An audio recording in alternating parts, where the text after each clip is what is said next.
Pelo sinal da Santa Cruz, livrai-nos Deus, nosso Senhor, dos nossos inimigos, em nome do Pai, do Filho e do Espírito Santo. Amém. Meu Senhor e meu Deus, creio firmemente que estás aqui, que me vês, que me ouves. Adoro-te com profunda reverência. Peço-te perdão dos meus pecados e graça para fazer com fruto este tempo de oração.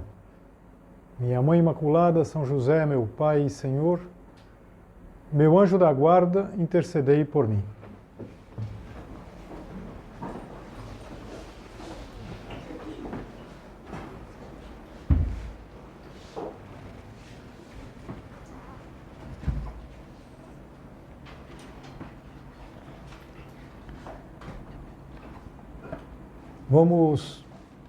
Vamos imaginar que está terminando aquele domingo de Páscoa, que tinha sido um dia intenso, difícil. As ruas de Jerusalém já estavam se esvaziando, mas havia uma casa onde havia um clima todo especial. Tudo estava trancado, as portas estavam fechadas, as janelas cerradas, porque havia um grupo de homens que estava muito amedrontado. São os apóstolos. Eles ainda estavam sob o impacto de tudo o que tinha acontecido, a prisão de Cristo, o julgamento, a crucifixão. Eles viram o Mestre morrer na cruz. Eles fugiram da cruz, é verdade, mas souberam tudo o que aconteceu. E agora, no final daquele primeiro dia da semana, as notícias confusas, porque o sepulcro tinha sido encontrado vazio. Mas o medo continua. E o Evangelho de São João, que tem um testemunho muito especial, porque é testemunho ocular, ele escreve com precisão a atmosfera daquela sala, do cenáculo, no andar superior daquela casa, onde estavam reunidos os apóstolos. Na tarde do mesmo dia, está falando daquele dia da ressurreição, os discípulos estavam reunidos com as portas fechadas por medo dos judeus. Medo. Eles tinham medo de serem identificados, medo de sofrer o mesmo que Jesus Cristo tinha sofrido. Eu acho que tinham medo do futuro também. E de repente, sem que as portas precisassem se abrir, Jesus Cristo aparece no meio deles.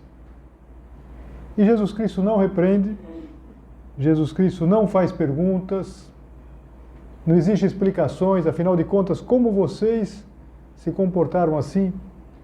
Ele diz apenas, a paz esteja convosco. E depois, ele vai repetir muitas vezes, umas palavras que vão sendo quase como um refrão desses encontros de Cristo ressuscitado. Não tenham medo. Eu queria começar a nossa meditação exatamente imaginando nosso Senhor Jesus Cristo dizendo isso para cada um de nós, para você, para mim. Não tenha medo. Não tenham medo. Por que Jesus Cristo insiste? Por que precisa insistir que não tenham medo? Porque estavam com medo? Estavam com as portas fechadas? Mas, na verdade, eles não deveriam ter medo. Não deveriam estar assim. Porque o que tinha acontecido tinha sido anunciado. Lembra? Jesus Cristo tinha, antes de tudo acontecer, explicado: o Filho do Homem será entregue, será morto, ressuscitará.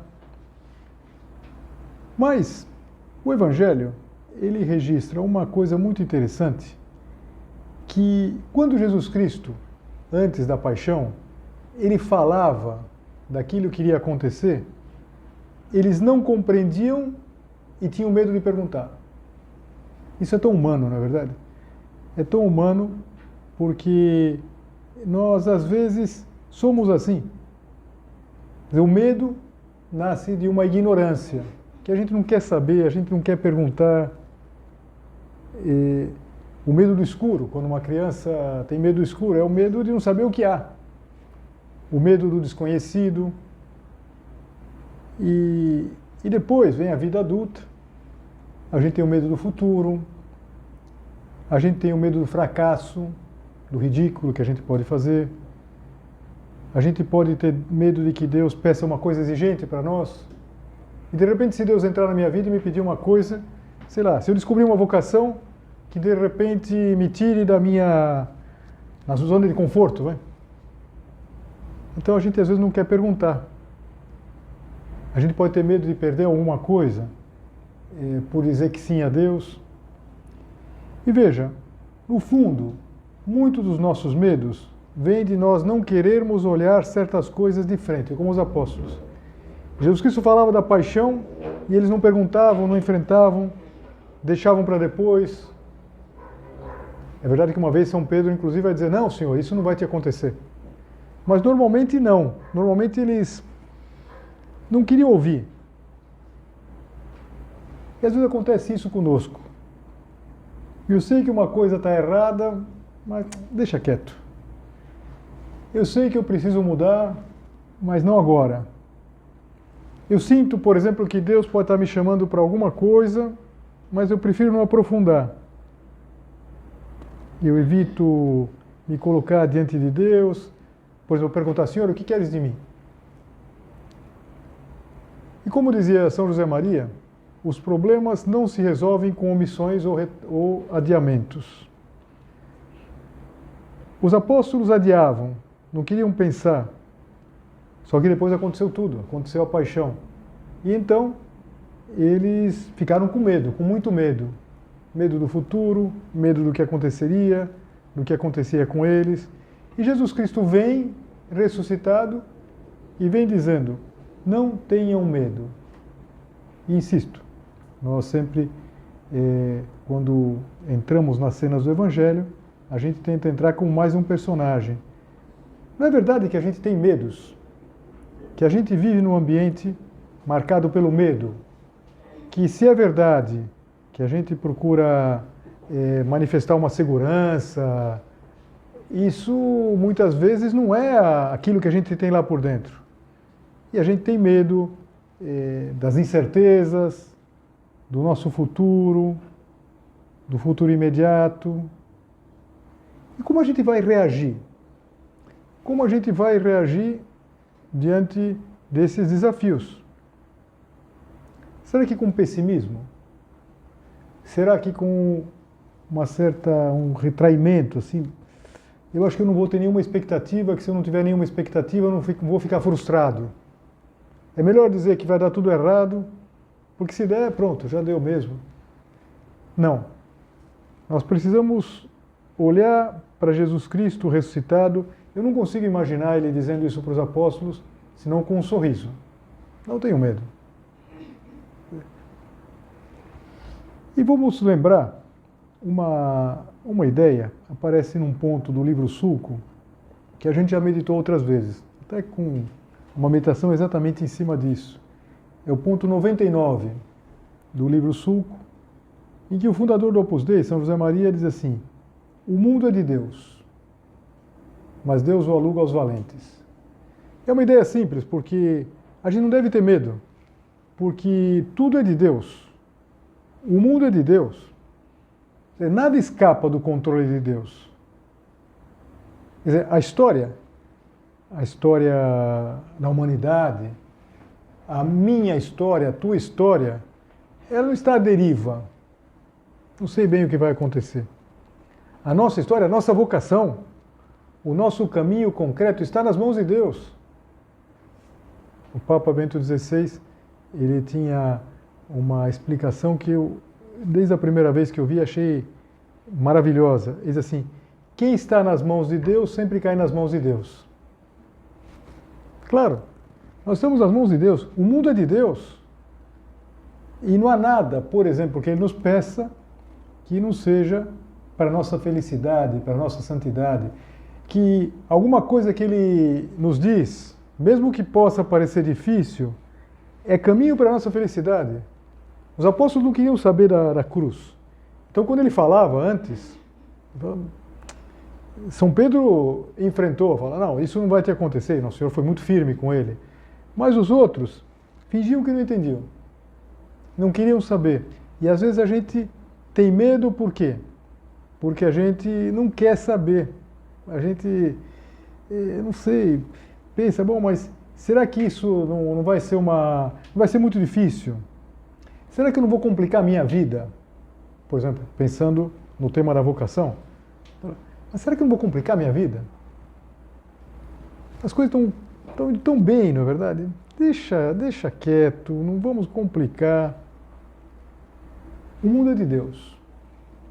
A história é de Deus. O Deus é o Senhor da história. A nossa história é de Deus. Nós estamos nas mãos de Deus.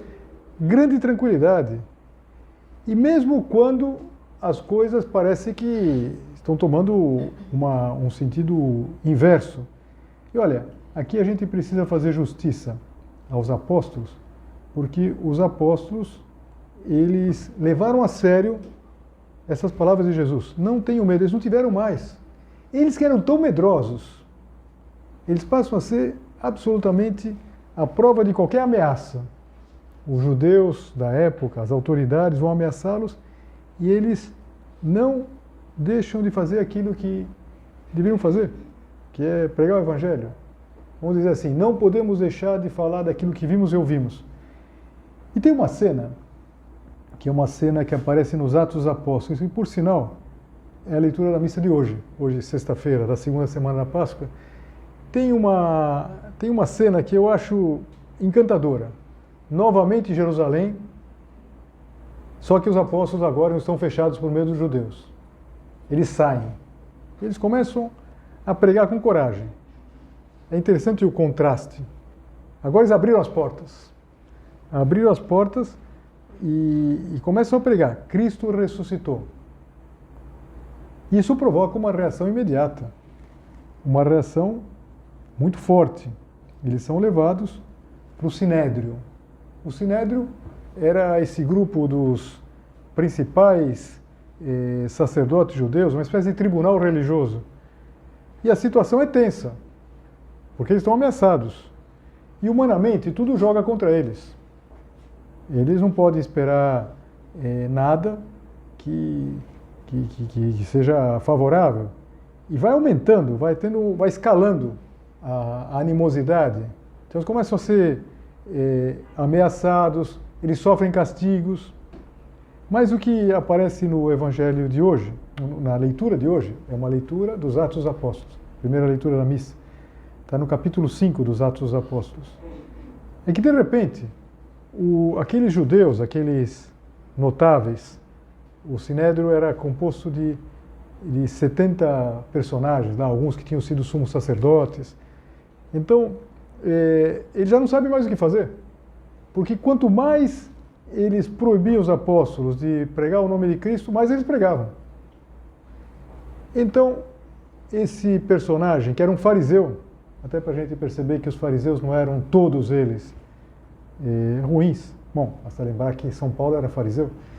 O fato é que é um fariseu, um mestre da lei, chamado Gamaliel, e era um homem que era muito respeitado.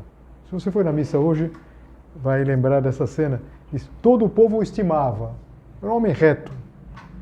Então, ele faz o seguinte, ele pede para que retire os apóstolos por um instante. Ele vai falar só com os outros. Vão falar entre eles. E com calma, com lucidez, a gente poderia dizer com sentido sobrenatural, ou seja, quem está vendo as coisas como Deus vê. Quem está convencido de que o mundo é de Deus, ele começa a recordar alguns fatos recentes. E a gente tem alguma referência na história. Então, assim, algum tempo atrás, apareceu Teudas. Depois ele foi morto e todos os que seguiam debandaram. Nada restou. Então tinha aparecido um personagem, que a gente só sabe daqui, esse tal Teudas, que tinha reunido muita gente. Mas ele morreu e acabou. Dá um outro exemplo. Apareceu Judas o Galileu. também um personagem que a gente não sabe quem era. Também ele morreu, e todos os seus seguidores se dispersaram. Ou seja, eram atividades, iniciativas humanas que acabaram, desapareceram com a morte de quem tinha começado. E aqui vem o ponto decisivo, que eu acho que ilumina a cena e ilumina a nossa vida também. Daí ele se dirige com a autoridade moral que ele tinha para os outros, assim: quanto ao que está acontecendo agora, não se preocupem com esses homens, deixe-os ir embora. Porque se este projeto é de origem humana, será destruído. Ele tem a lucidez de saber, se isso é coisa dos homens, se esse Jesus de Nazaré é mais um Teudas, é mais um Judas Galileu, isso vai desaparecer. As coisas dos homens desaparecem. Mas aqui vem o centro. Se vem de Deus, não conseguireis eliminá-los. E faz uma advertência impressionante. Cuidado para não vos pordes em luta contra Deus. Se é de Deus, não brinque com isso. E o Sinédrio aceita o conselho em parte. Manda açoitar os apóstolos, proíbe de falar, soltam. E o interessante vem depois. Os apóstolos saem dali não desanimados, não amedrontados, não com medo, mas, como diz o texto, muito contentes por terem sido considerados dignos de injúrias por causa do nome de Jesus. E o texto continua: cada dia não cessavam de ensinar e anunciar o Evangelho. Quer dizer, as coisas de Deus não se detêm. Então, o mundo é de Deus. E essa cena, que confesso para vocês que eu gosto, todo ano quando chega essa passagem aqui, puxa, que legal, chegou o dia que tem o Gamaliel, que cara simpático esse Gamaliel. Então, essa cena nos mostra o que significa na prática dizer que o mundo é de Deus. Quer dizer, se uma coisa é humana, as iniciativas humanas, os projetos, eles acabam. Se é de Deus, ninguém destrói. Se uma vocação nasce do entusiasmo humano, não dura. Mas se é chamada de Deus, permanece, dá fruto, traz paz profunda, mesmo com sacrifício. E não tem nada que, por assim dizer, possa se opor a isso. E repara, isso muda, deve mudar totalmente a nossa posição diante dos desafios do mundo. Porque, no fundo, o medo nasce quando a gente pensa que tudo depende de nós. Então, puxa, mas vai ser uma coisa difícil, será que eu vou conseguir? Ou depende dos outros. Será que eu vou ter apoio? Será? Não. Quando a gente sabe que Deus é o Senhor da história, a gente não cai no desânimo, a gente não fica paralisado, a gente não tem medo de dizer que sim a Deus. A gente não tem medo de perder nada, porque sabemos que Deus não tira nada. Isso me lembro também do Papa Bento XVI, na primeira missa solene que ele celebrou, ele diz assim que quando Deus pede as coisas para nós, a gente não tenha medo, porque a gente não perde nada e ganha muito. Nós não estamos nas mãos do acaso, estamos nas mãos de Deus. De um Deus que é Pai, de um Deus que ama. Quer dizer, o mundo é de Deus. Então, vale a pena que a gente pense nisso, nas diferentes situações, e a gente olha para a própria vida, olha para o ambiente. Bom, mas o que vai acontecer? O que pode acontecer? O mundo é de Deus. Mas Deus aluga aos valentes. E aqui é um outro ponto interessante. Porque Deus quer contar com um grupo de homens e mulheres valentes. Não no sentido humano, propriamente. Não no sentido de uma pessoa que confia muito em si mesmo. Voltando à figura dos apóstolos, pensa que São Pedro, ele não tinha medo antes, porque ele confiava muito em si mesmo, e era um homem valente. Eu não me lembro se foi aqui na meditação com vocês que eu comentava como foi valente São Pedro, por exemplo, depois da prisão de Jesus, dele seguir Jesus até a casa do sumo sacerdote e entrar lá dentro. Entrar lá dentro. Claro, ele podia ser crucificado junto. Ele foi um homem valente. Mas, na verdade, não é dessa valentia, desses valentes que Deus, com esses valentes que Deus quer contar. Por quê? Porque no caso de São Pedro ele confiava muito em si mesmo. Eu falo, não, eu vou topar essa parada porque eu sou forte. Não, não, não. É porque o mundo é de Deus. E Deus aluga. Aluga. Não é que é nosso. O mundo não é propriamente nosso. Nós nos sentimos filhos do dono do mundo. Mas nós temos que contar sempre com a fortaleza de Deus, não com a nossa própria, com as nossas próprias forças. Quer dizer, e os apóstolos é interessante. Antes, eles quando contavam, sobretudo Pedro, contava com as suas qualidades, que eram qualidades impressionantes, né? Insisto, era muito valente São Pedro e muito capaz, mas a nossa força está em Deus.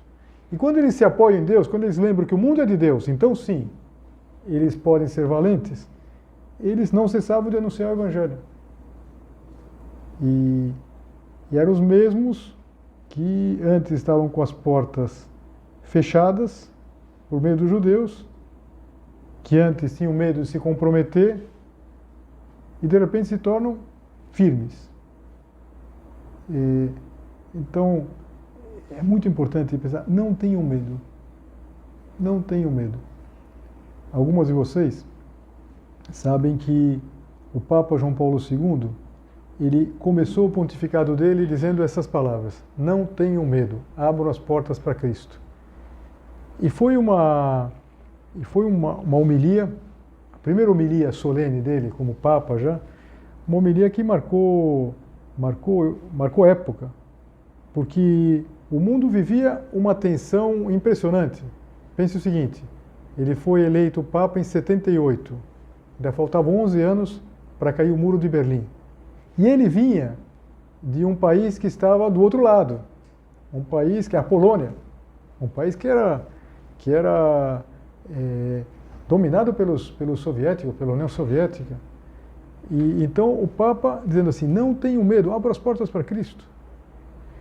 Eu acho que na nossa vida tudo se resume a isso, abrir ou não abrir as portas para Cristo ressuscitado. Quando a gente abre, nasce uma audácia que não é audácia temperamental. Tem pessoas que são muito valentes, homens, mulheres são muito valentes. Talvez a gente identifique em nós mesmos algumas coisas de medo, sei lá, tenho medo de tanta coisa nessa vida. Agora, quando a gente pensa que a gente está nas mãos de Deus e que Ele é Senhor da história e que Ele tem uma história, isso é importante. Deus, nosso Senhor, tem uma história de amor para cada um de nós. Quer dizer, eu não consigo pensar na vocação senão como uma história de amor de Deus para cada um de nós.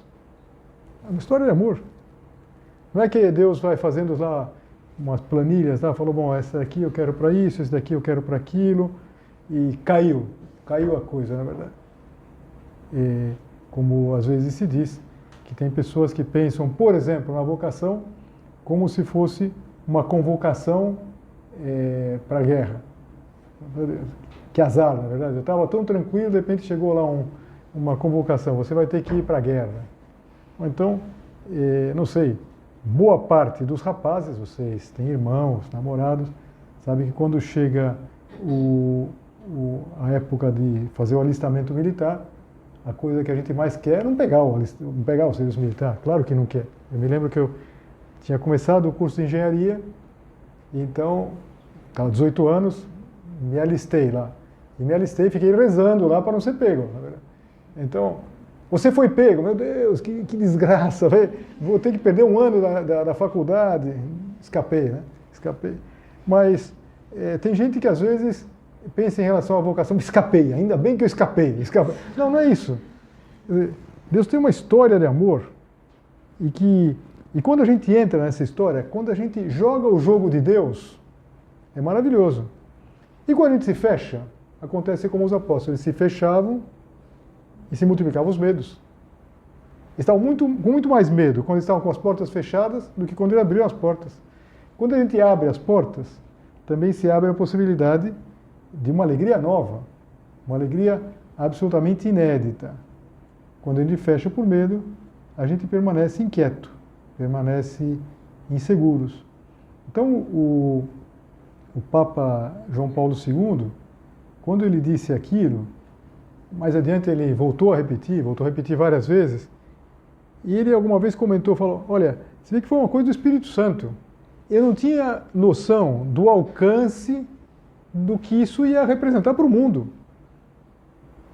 E claro, vocês que nasceram todas já bem depois de tudo isso, não conseguem ter noção do alcance do que era o medo que o mundo vivia. Eu me lembro nos anos que eu morei em Roma, eu voltei de Roma em 89, mas antes de cair o Muro de Berlim. E eu me lembro que um ano ou dois antes, tinha passado uma pessoa, que eu não me lembro se era da Tchecoslováquia, antiga Tchecoslováquia, agora República Tcheca, Eslováquia, ou de um outro desses países, e que era uma pessoa católica, e tinha ido rezar onde está enterrado São José Maria, hoje a Igreja Prelatícia. E essa pessoa ficou muito contente e só fez um pedido. Fala, não entre em contato comigo, porque senão eu estou perdido. Eu tenho toda a coisa de polícia do partido e tal. Eu vou dar um jeito de entrar em contato com vocês. Eu já sei algum jeito. E veja, tudo isso foi praticamente até 89. Existia uma dificuldade muito grande, não se podia sair de lá. O próprio Papa, quando foi na Polônia, ele foi na Polônia já no ano seguinte, em 79, ele foi eleito em 78, quer dizer, uma situação muito tensa, claro, porque era o Partido Comunista que mandava, e a União Soviética ainda tinha bastante poder, e o Papa insistia assim, não tenham medo, abram as portas para Cristo. Quer dizer, o mundo é de Deus.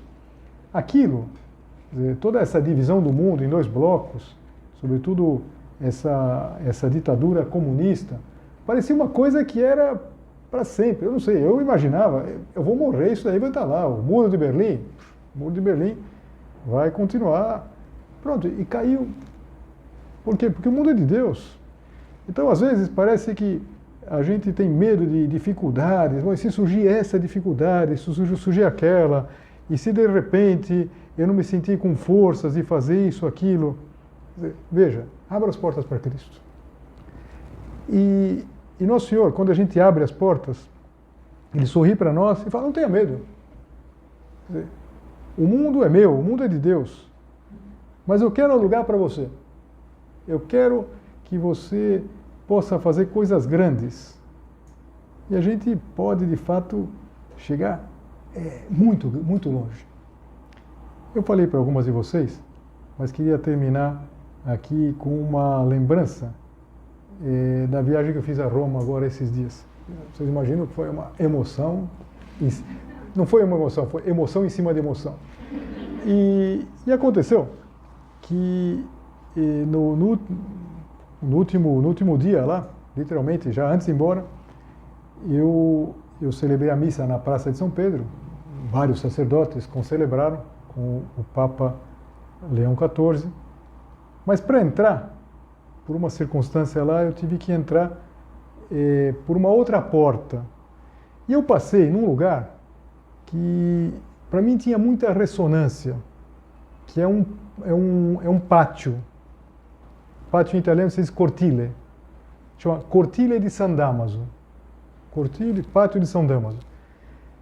E quando eu passei lá, eu senti assim, caramba, eu pensei que eu nunca mais ia entrar aqui. Porque não é um lugar de visitação, assim, eu tive que passar num pátio. Por quê? Porque eu lembrava que nos anos que eu morei em Roma, e tinha começado antes e continuou depois, nos anos do pontificado do Papa João Paulo II, o Unive, esse convívio, na Semana Santa, ele terminava de uma maneira muito especial. E terminava com uma tertúlia com o Papa João Paulo II. Uma tertúlia como é uma tertúlia, como vocês têm aqui, que as pessoas cantam, fazem um esquete cômico, tinha lá um palhaço que sempre fazia, o Papa morria de dar risada mesmo. Era encantador. É uma das coisas mais únicas que eu vivi. E eu me lembro que naquele ano, naquele ano que era o ano de 87, tinha ganho o Festival de San Remo. O Festival de San Remo, até hoje, é um festival de música, música popular, hein? Música... O Festival de San Remo tinha ganho uma música, só para fazer um parênteses, o Festival de San Remo na Itália é como se fosse Copa do Mundo. Todo mundo acompanha na televisão, tem torcida, essa música, aquela outra. E tinha ganho uma música que chamava assim, Si può dare di più, que em italiano significa se pode dar mais, si può dare di più. E então, quando terminou aquela tertúlia, o Papa tinha um discurso, tinha um papel assim, na época era papel, assim, tinha um papel que ele ia ler, e eu me lembro como se fosse hoje, naquele pátio que eu tive lá outro dia, ele deixou de lado, e ele falou, olha, depois daqui vai ser publicado, vocês leem. Eu queria falar outra coisa. E ele comentou essa música. E ele fez um comentário que, não sei, é emocionante para mim lembrar, exatamente dizendo o que essa música, não é uma música religiosa, hein? É uma música popular, como a música do Legião Urbana, qualquer outra. E essa música diz assim, si può dare di più, se pode dar mais. O segundo verso diz assim, perché dentro di noi, porque está dentro de nós. Si può dare di più, se pode dar mais, senza essere eroi. Nós podemos dar mais porque está dentro de nós e nós podemos dar mais sem sermos heróis.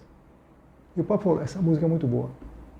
E comentou, estava comentando para os jovens, ele gostava tanto de dizer, não tenham medo, ele quis aproveitar essa música, que era a música da época lá. Tinham cantado para ele naquela ocasião, um grupo de rapazes tinha cantado. Então vamos terminar pedindo a Nossa Senhora, que é um exemplo sempre para nós de valentia, de correspondência, de não ter medo, que a gente não tenha medo, por quê? Porque o mundo é de Deus. E essas coisas grandes estão dentro de nós. E a gente não precisa ser um herói. Falar, nossa, eu preciso ser, às vezes, ser uma pessoa espetacular, não posso ter defeitos. Eu acho que eu não tenho vocação porque eu tenho defeitos. Bom, se fosse assim, nós podemos, sem sermos heróis. Se você depois ouvir a música no Spotify aí, vai perceber que a música não é uma música religiosa, não é que vai... Mas, para mim, essa música sempre eu associei Papa João Paulo II, Si può dare di più, Cortile de San Damaso, dá para imaginar quando eu pisei lá no Cortile de San Damaso, eu ouvi a música assim. Então, pensa nisso. E pensa que Nosso Senhor está nos dizendo tudo isso de uma maneira muito especial. Está dizendo, a paz esteja conosco e não tenham medo.